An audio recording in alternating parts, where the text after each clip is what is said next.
All right, let's talk about your car. Have you ever felt that little nudge in the steering wheel on the highway or heard a beep when you get too close to another car? Well, today we're pulling back the curtain on the technology that makes it all happen. Advanced Driver Assistance Systems, or ADA. But to really get why this stuff even exists, you have to see this one single number. Yeah, 94%. An analysis found that a whopping 94% of car crashes are caused by us, by human error. That's it. That's the problem ADAS was created to solve. It's basically a high-tech safety net for all those moments when, we're just human, when we get distracted or tired or just make a split-second mistake. So, keeping that huge 94% number in our minds, let's kick things off by looking at exactly how this technology is built to tackle our very human flaws when we're behind the wheel. So what is ADAS really? At its heart, it's a whole suite of smart electronic systems. The best way to think about it is like a co-pilot. It's using this network of sensors and cameras to constantly watch the world around your car, and its one and only goal is to make driving safer and, honestly, just a better experience by assisting you. Okay, so here's our game plan for this explainer. We're going to start with how the car sees the world. Then we'll climb the different levels of automation, check out the very real benefits, and finally, we're going to get real about the challenges this tech is facing out on the road today. Right, let's jump into our first topic, the car's senses. You see, the whole system, everything it does, hinges on one thing, data. So how does a car with ADAS actually, perceive the world around it to get that data? The entire foundation of ADAS is its sensor network. It's pretty incredible, actually. These things are placed all over the car, and they act as its eyes and ears, constantly feeding it information about, well, everything, from other cars to the lines on the road. First up, you've got radar. It shoots out radio waves to figure out where other objects are and how fast they're moving, and it does it with amazing accuracy. This is the magic behind features like adaptive cruise control, the thing that automatically keeps you a safe distance from the car in front of you. Then you've got LiDAR. It's a cool name, right? It stands for light detection and ranging. And instead of radio waves, it bounces lasers off of everything around it to build this super detailed 3D map of the world. That precision is what lets the car do much more complex things.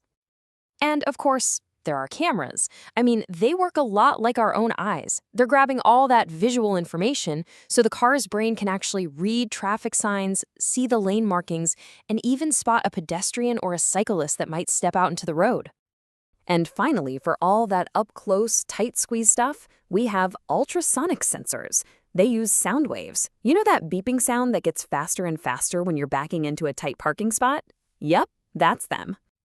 Okay, so now we know how the car sees, but let's talk about what it actually does with all that information.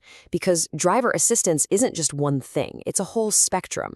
And that brings us to what's called the automation ladder, which is just a simple way to make sense of it all. The Society of Automotive Engineers, or SAE, they came up with this scale that goes from level 0 all the way to level 5. It's a really smart way to show the whole journey from zero help at all to a car that literally doesn't even need a steering wheel. So most cars you see on the road right now, they're somewhere between level 0 and level 2. Level 0 is, just a regular car, no help. Level 1, hands-on, means the system can help you with either steering or speed. Think lane departure warnings. Level 2, hands-off, is when it can do both at the same time, like keeping you centered in your lane during a traffic jam. But, and this is so important, at all of these levels, you, the driver, have to be paying full attention. You are 100% in charge. Now we get into the future. Level 3 is eyes off, where the car can actually drive itself in certain situations, but you have to be ready to grab the wheel at a moment's notice. Level 4 is mind off, where the car can handle pretty much everything within a specific mapped-out area. And the holy grail, level 5, is steering wheel optional, full automation, anywhere, anytime.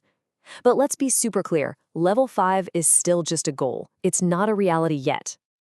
Okay, so we've gone from simple warnings all the way up to full-on self-driving cars. But what's the real payoff for us right now? Let's talk about the actual benefits of all this technology. How does it make our daily drives safer and maybe even a little easier? Well, the benefits are pretty huge. The number one reason, obviously, is safety. These systems are proven to cut down on accidents, but there's also just the convenience factor, making a terrible traffic jam or a long road trip way less of a drag. That leads to more comfort, right? Less stress, less fatigue, and some systems can even help you save on gas by smoothing out your acceleration and braking. And hey, this isn't just some marketing talk. Take a look at this. According to real-world crash data, just one single feature, forward collision prevention, can cut down on crashes by almost a third, 29%. That is a massive, massive impact on saving lives. I mean, it all sounds amazing, doesn't it? But we all know technology isn't perfect. And the real world, well, the real world is messy and unpredictable. So what happens when conditions are anything but ideal? So for our last section, we're going to hit the pause button on the hype and take a really honest look at the hurdles that ADAS technology still needs to clear. First up, the environment itself. Think about driving in a heavy downpour, a snowstorm, or thick fog. That can basically blind the sensors, making them way less reliable. The systems also get confused by bad roads, lane markings that are all faded, or a surprise construction zone. And then you have the chaos of a busy city with people, bikes, and animals that definitely do not follow the rules of the road. Then you have the technical headaches. As cars get smarter and more connected, they also become targets for hackers. That's a huge concern. Of course, there's the cost. All this tech makes cars more expensive. And here's a hidden cost most people don't think about: calibration. If you get into a fender bender or even just replace a windshield, those super sensitive sensors have to be perfectly realigned, and that can be a complex and pricey repair.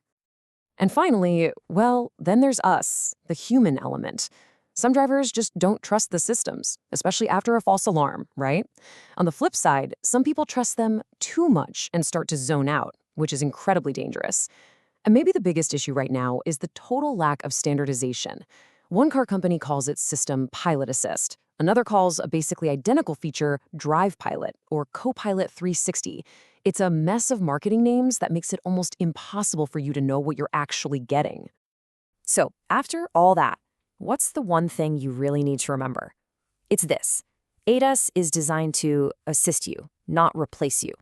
It is a co-pilot, not an autopilot. And that really brings us to the big question as this tech moves forward. How do we learn to trust the machine enough to let it help us without trusting it so much that we completely forget how to drive? Thanks for joining me.